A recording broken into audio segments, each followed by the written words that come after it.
Hello everyone, today we're going to go into Dominaria United Limited ratings. We're going to start off with white. Before we go into that, I do want to say I'm going to be releasing 2 to 3 videos a day every day for the next couple of weeks. I want to still do my vintage openings and sales and report that over back to you, but I also want to spend a lot of dedicated time going into the intricacies of draft and sealed for Dominaria United, all the different colors, starting it from white and going in WUBRG order, as well as covering, obviously, multicolor and artifacts and lands as well. In doing this, we are going to start from the commons, going into uncommons, and then rares, but we will be doing that in converted mana cost order, starting from 1 and going higher. So this is the best way to review cards and understand a set because it helps you see the mana curve, it helps you see by color what each color is trying to do. And after we go through all the cards, we'll have some dedicated sessions talking about archetypes and strategies for all the colors. So with that, let's get into how white is done. Before we go into that, though, I do want to also say the way that I grade is based on A through F, where F represents an unplayable card. This is usually a rare that is meant for constructed and not really playable in limited. Then the D range tends to be filler. That's the definition. So cards that you will typically play, 1 to 3 of in your deck because it is filler. You try to avoid it sometimes. But we will do, D- is lower end filler, D+ is higher end filler. C is really your average cards. Most cards fall in this range from C- to C+.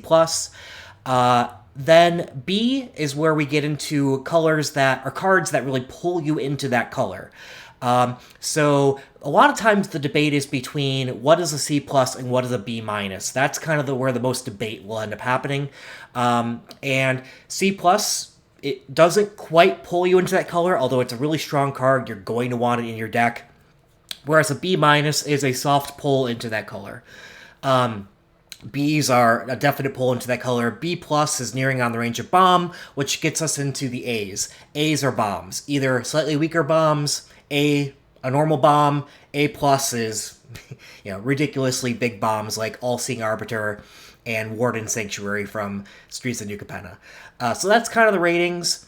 I'm seeing these cards for the second time. I've reviewed all the cards in white so far, so I don't really know the context of how the white cards interact with the other cards. We will get more into that interaction, again, on the strategy side of things. But I have reviewed all the commons and uncommons in white, and that's what we'll be going through today. We will not be going over rares yet. I'll save rares to its own separate dedicated episode on rares, and the reason is rares do not impact limited as much. I mean, don't get me wrong, they can be bombs that have a big impact, but usually your decisions over rares are not as hard. It's either a great card, you're going to include it in your deck if you're in that color, or it's not as great, and it could be like an F. So because the decisions and what drive limited play comes in the commons and the uncommons, we're just going to go over those in these first episodes and save rares for later. So with that, I do recommend that you go through and grade all the cards yourself first before viewing this episode, at least in white. And because it's really good practice to be able to judge cards for yourself rather than rely on people who have been doing this for a while.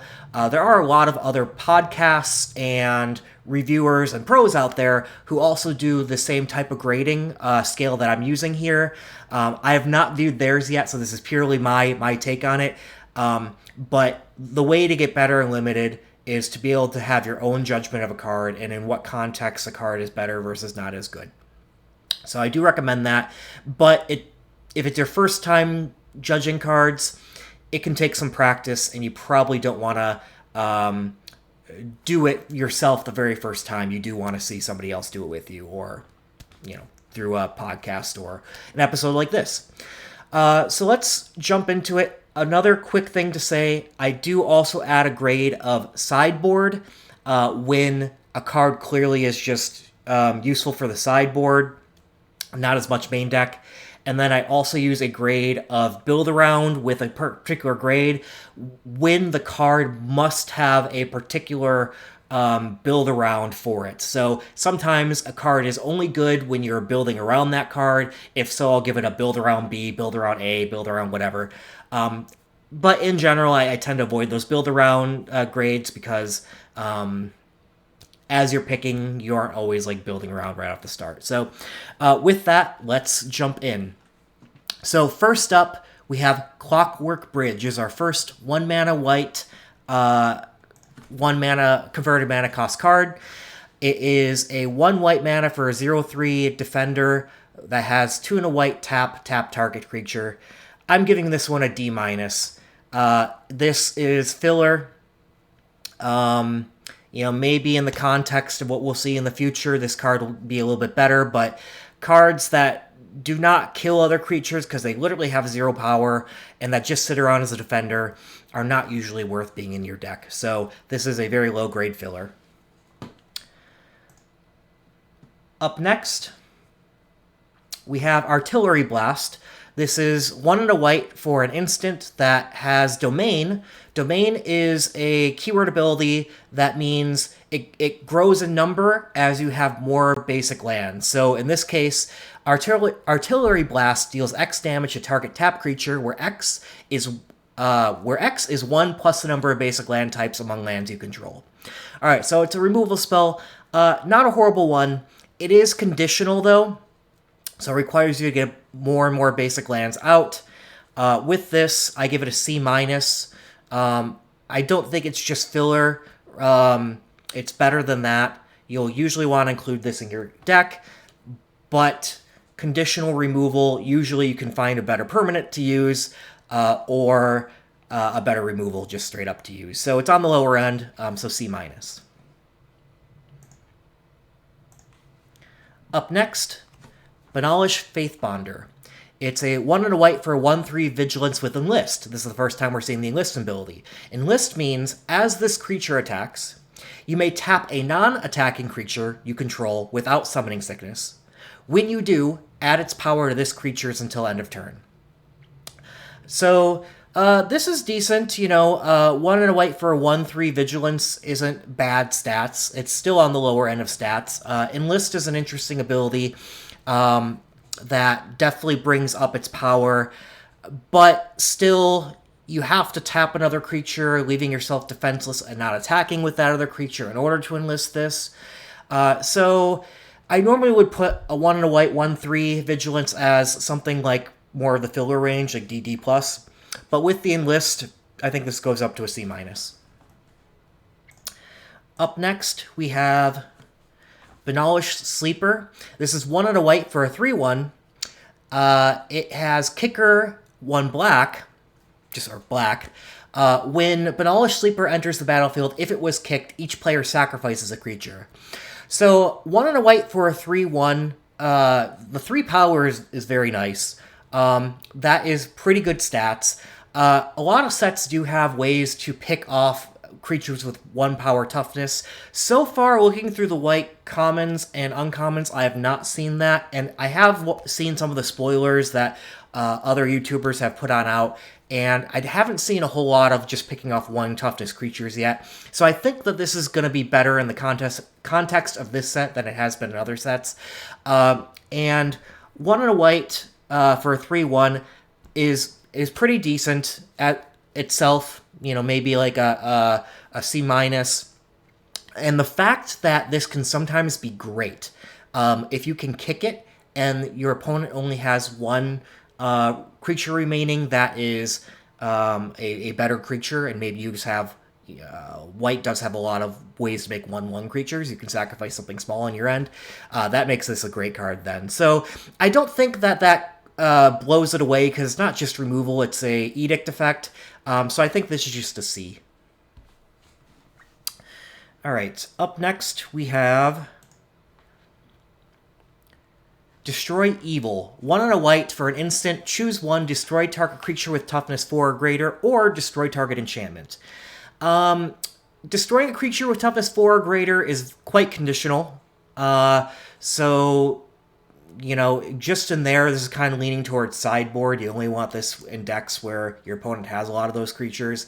Destroy target enchantment is a nice duality effect to have here, but I still would rate this card sideboard.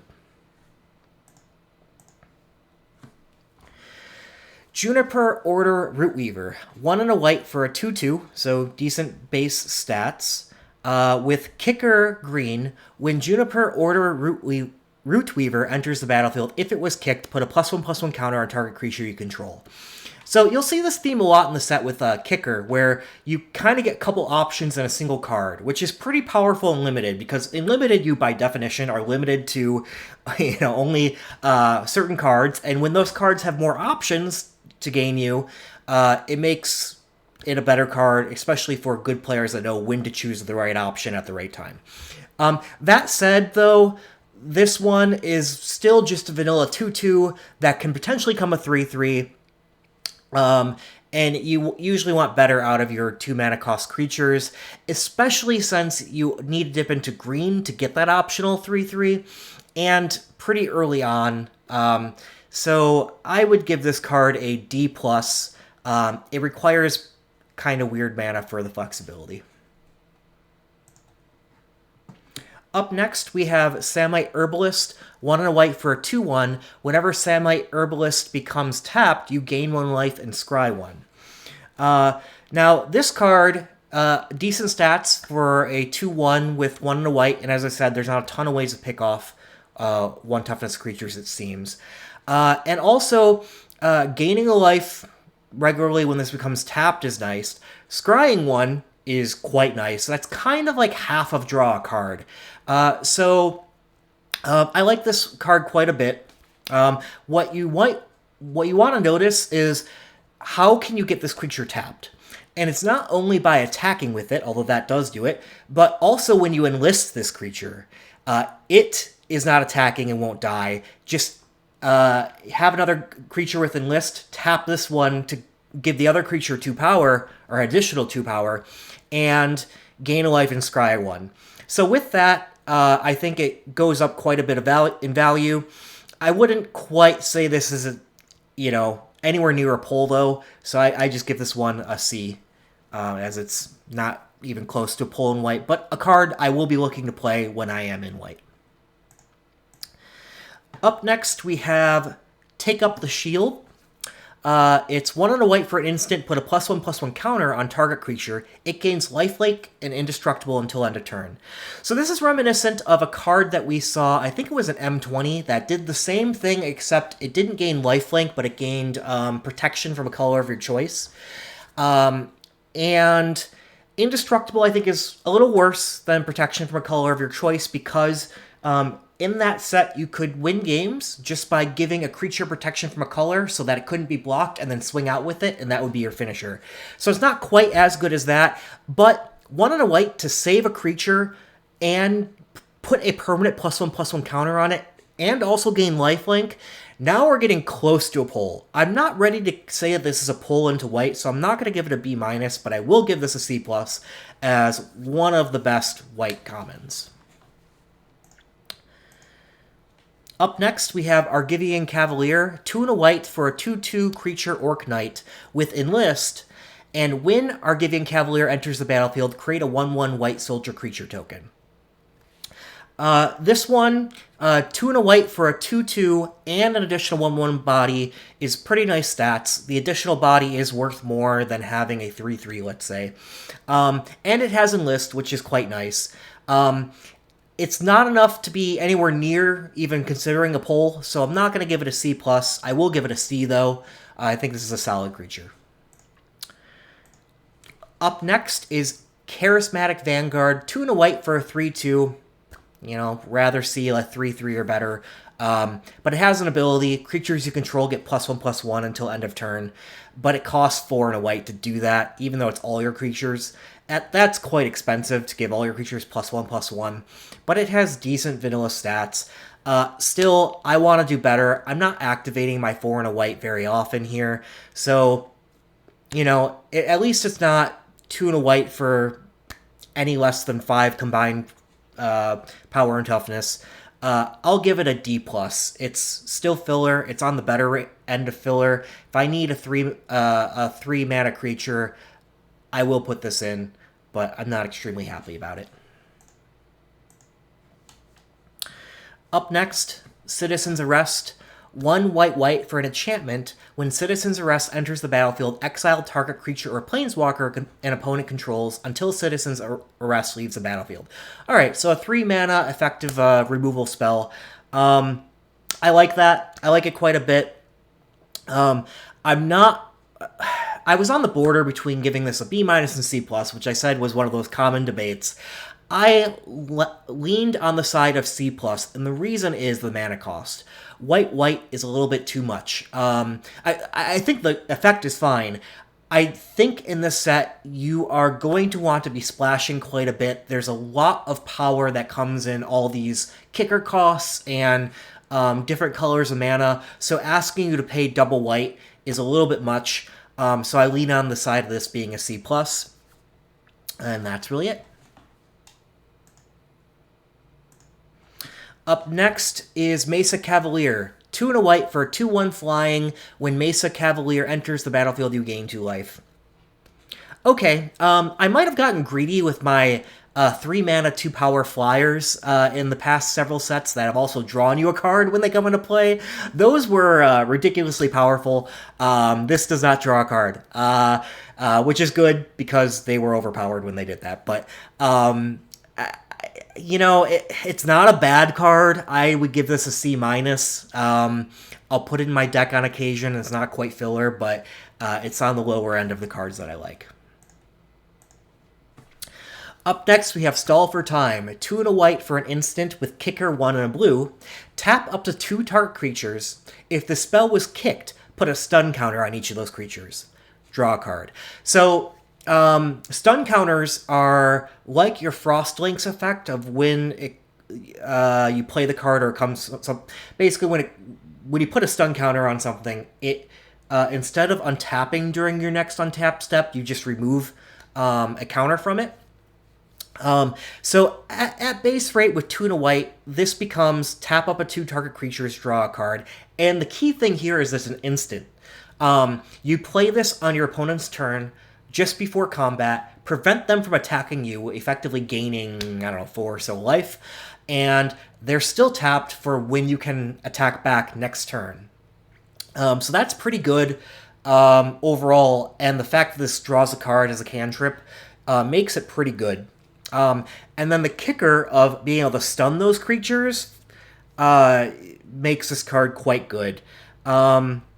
I like it quite a bit. You can't have too many of them in your deck, and I wouldn't quite call this a pull into white, so I gave this a C+. Who knows? Maybe I'll come up on this more later, but I think C+ is pretty solid here. Up next is Captain's Call. Let's wait for it to pop up here. There we go. Captain's Call. It is 3 and a white for sorcery. Create 3 1/1 white soldier creature tokens. Alright, so we've seen this kind of effect in the past. Usually for 2 mana, get 2 1/1s, which is better than paying 4 mana, get 3 1/1s.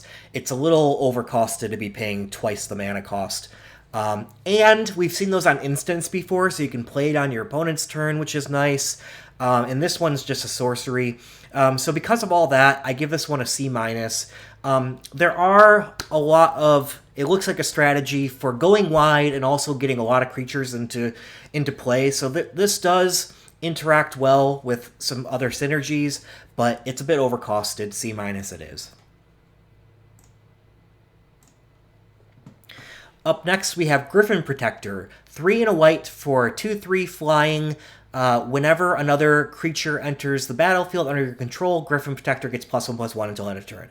Alright, so now we're starting to see the synergy with the last card of if you were to have this in play and play your other one, your Captain's Call, you'll get +3/+3 on this creature, which is nice, but think about it, it's still just a 5/6 flyer for one turn, and you had to play a 4 mana cost for this and have another 4 mana cost, and next turn this becomes a 2/3.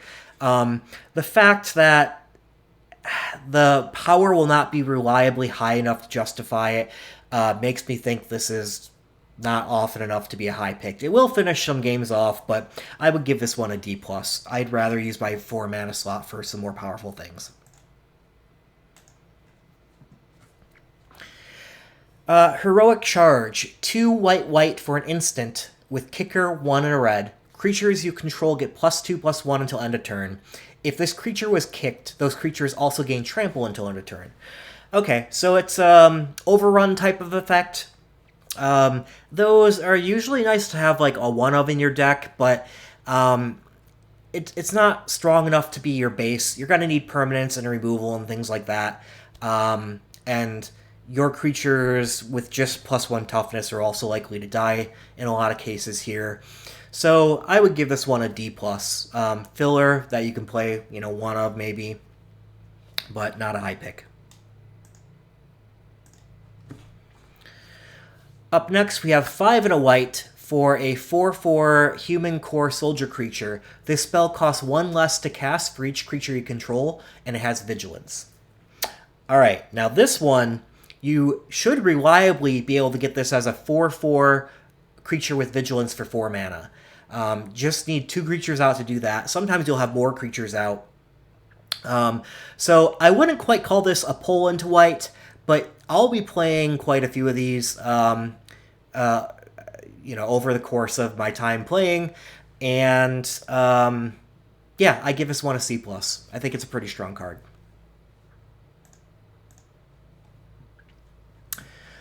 Alright, moving into the uncommons, we have Runic Shot up first. It's 1 white, it has kicker, 1 blue, and is destroy target tap creature.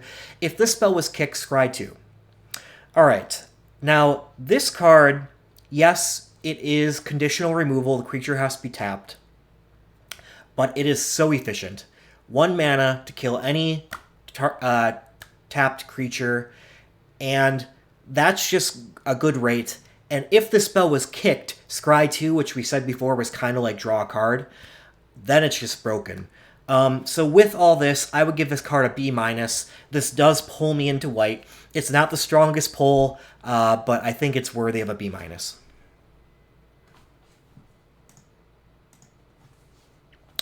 Up next, we have Knight of Dawn's Light. 1 and a white for a 2/2 creature, human knight creature with first strike. If you gain life, you gain that much life +1 instead. And 1 and a white to make Knight of Dawn's Light get +1/+1 until end of turn. Alright, so a 2 mana 2/2 with first strike is overrate to begin with. The fact that you gain an additional life whenever you gain life is nice. It's just a little bonus, but 2/2 first strike that can pump for just 2 mana is very powerful. The threat of activation on this, if you were to attack, they really can't block with any, say, 3 toughness creature, sometimes even 4, because you could maybe activate the +1/+1 once or twice and just kill that creature. So, and you don't even need to pay the mana. The fact that you could pay it makes them not want to block. And then you can, if they won't block then, if they do, great, you first strike and kill it. If they don't, you still have your mana in your post-combat main phase to play stuff. So this is quite a good card. I give this a solid B. Up next is Phyrexian Missionary. 1 and a white for a 2/3 lifelink creature. It's a Phyrexian human cleric creature. When Phyrexian Missionary enters the battlefield, if it was kicked, and kicker is 1 in a black, if it was kicked, return target creature from your graveyard to your hand. Alright, now we're starting to talk about major power here. So 1 and a white for a 2/3 alone is good. Alright, now it also has lifelink. And then, Also, if I have 4 mana, I have to go into black, but if I do, I get a Raise Dead effect, and I get a 2/3 lifelink creature into play. That's just broken. And it's not a bomb, but this is a B+ in my book. Yeah, I'm giving this a solid B+. Next up, Resolute Reinforcements. 1 and a white for a 1/1 human soldier creature with flash. When Resolute Reinforcements enters the battlefield, create a 1/1 white soldier creature token. Okay, so this is our 2 mana create 2 1/1s with flash. I think it's a good card. Doesn't pull me into white, but I'll give this a C+. I'll be playing this quite a bit. Cleaving Skyrider, 2 to white for a 2/2 human warrior creature with flash. Kicker 2 to red, it has flying. When Cleaving Skyrider enters the battlefield, if it was kicked, it deals X damage to any target, where X is the number of attacking creatures. Alright, so this is already slightly better rate than our 2/1 flyer that we had before, because it's a 2/2 and it has flash. Yes, it does not gain you life, but okay. So it's vanilla fine. It's, maybe like a C. But if you can play the kicker here, you can kill something as well as when this comes into play. Now, it costs quite a bit to do that, but that's a good ability. And note, it's not that great necessarily on your turn, because you have to then attack with a bunch of creatures, and you might not want to attack into their defenders because they could choose how to block, right, and kill your creatures potentially. But the fact that this has flash, you could do it on your opponent's turn when they're attacking, means that will be more powerful than most likely. And you have the option to do either. So with all that, this is a pretty good card. I give this a C+. It doesn't pull me in. It's a little too expensive to kick this to make it good enough, but it's a C+.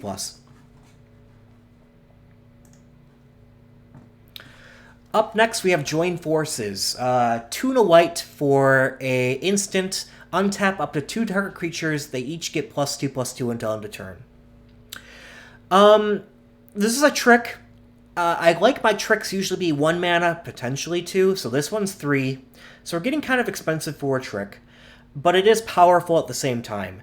You can untap 2 of your creatures, block with them immediately because of this, or they just become untapped after attacking, and they each get +2/+2. That will usually win a combat, and you do that to 2 creatures, so this can blow out a decent amount of cases. You'll want to watch out when your opponent has 3 mana open and they're playing white because of this. But it is an expensive trick still, and you don't want too many tricks in your deck. So I will just give this a solid C. I will be playing it. It's not enough to pull me into the color. Just looking at my notes here, I could see myself eventually coming up on something like this, though. So we'll see how this plays out in reality. But I'll give it a C for now. Up next, we have Love Song of Night and Day. 2 and a white for a saga with read ahead. So these sagas with read ahead, you can immediately read ahead the chapter and pick what chapter you want to start on. So you can start on 1, you can start on 2, you can start on 3. And usually the later chapters are more powerful, but when you read ahead, you're not getting the advantage of the earlier ones. So it depends how quickly you need the powerful effect. So with this, the first chapter is you and target opponent each draw 2 cards. That tends to be good in white. White has a lot of cheaper creatures, so you run out of steam quickly, and then you can play this to try to buy more steam, basically, get more cards to play. And the fact that your opponent also draws 2 definitely hurts, but it's still, you want the cards more than your opponent does. A lot of times I'll be skipping that chapter, though, just to immediately get a 1/1 white bird creature token with flying. That the next turn I can put a 1/1 counter on it and make it my 2/2 flyer for 3. So you effectively get that right. And I, for chapter 3, can put a +1/+1 counter on another creature. You can choose any 2 creatures. But I guess the point is you can get your 2/2 flyer for 3 ultimately, slightly delayed, for an additional +1/+1 counter on something else. And the modality of being able to draw 2 cards, though, makes this fairly powerful. I give this card a C+. I also can see myself coming up on this one potentially later to like a B-. It's quite efficient. But for now, I'm not going to give it a pull into white, so just a C+. Up next is Coalition Sky Knight, 3 and a white for a 2/2 flying with Enlist. So this is interesting. Enlist with evasion. So 2/2 flyer for 4, not great stats. But the fact that you can enlist a creature and fly over them and hit them big makes this a pretty good card. I still would like my cards to by themselves be better. So I'm not giving this a pull into white yet. I'm calling this a C+, but this will end many games and, you know, might eventually be even a pull into white.